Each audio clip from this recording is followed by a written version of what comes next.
Telugu Desam party కార్యకర్తల party అని చింతలపూడి నియోజకవర్గ ఎమ్మెల్యే సొంగ రోషన్ కుమార్ అన్నారు. చింతలపూడి పట్టణంలో తెలుగుదేశం పార్టీ 43వ ఆవిర్భావ దినోత్సవం కార్యక్రమం ఘనంగా జరిగింది. ఎమ్మెల్యే సొంగ రోషన్ తెలుగుదేశం జెండాను ఆవిష్కరించి ఎన్టీఆర్ విగ్రహానికి పూలమాల వేసి ఘన నివాళులు అర్పించారు. ఈ సందర్భంగా ఆయన మాట్లాడుతూ ఆనాడు ఎన్టీఆర్ బడుగు బలహీన వర్గాలు వెనుకబడిన వర్గాల అభ్యున్నతి కోసం తెలుగుదేశం పార్టీని స్థాపించారన్నారు.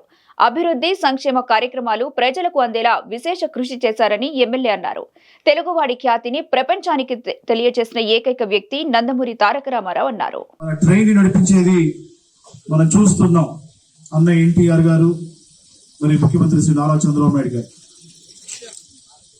మరి ఈ ట్రైన్ లో కార్యకర్తలు మరి ఎక్కుతూ ఉంటారు, ప్రయాణిస్తూ ఉంటారు. గమ్యం తెలియని వాడు ఏం చేస్తాడంటే ట్రైన్ నుంచి దిగిపోతాడు. నాయకత్వాన్ని అర్థం చేసుకున్నవాడు ట్రైన్ నుంచి దిగిపోతాడు. కానీ తెలుగుదేశం పార్టీకి ఉన్న స్ట్రెంగ్త్, వీక్నెస్ రెండు కూడా పార్టీ కార్యకర్తలే.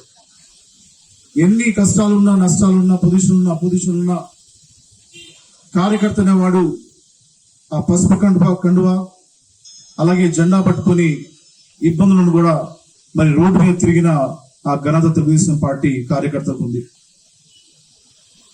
ఆ పసుపు కండువా మెడలు వేసుకున్నప్పుడు దాంట్లో ఎటువంటి పవర్ తెలియదు కానివ్వండి, అందరికీ ఒక గర్వంగా ఉంటుంది.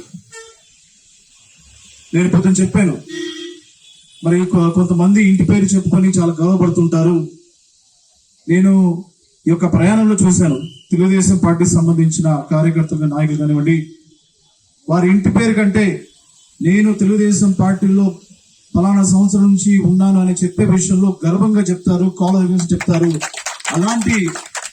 అలాంటి కార్యకర్తలు మరి తెలుగుదేశం పార్టీ తోటి ప్రయాణిస్తూనే ఉన్నారు.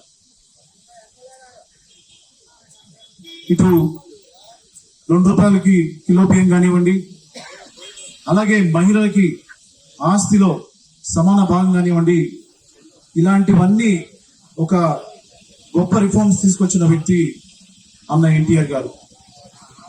మరి నేను ఎమ్మెల్యే కావడానికి కారణం ఈ తెలుగుదేశం పార్టీ నాకు పెట్టిన భిక్ష,